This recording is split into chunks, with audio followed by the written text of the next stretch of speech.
শুকরিয়া আদায়ের মাধ্যম তিনটা। কয়টা? ও ভালো করে মিলাবেন, আপনি শুকরিয়া আদায় করছেন কিনা এই নিয়ামত দিয়ে।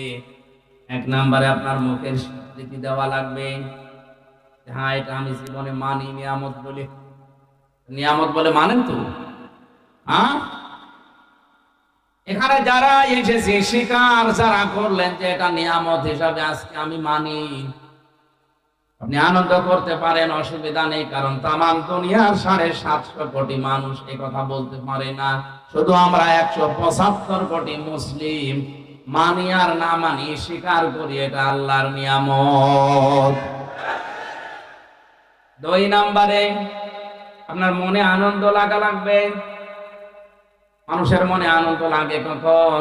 এর একটা চিহ্ন তাফসিরে পেয়েছি, নবীজি বলেন বাম স্তনের 2 আঙ্গুল নিচে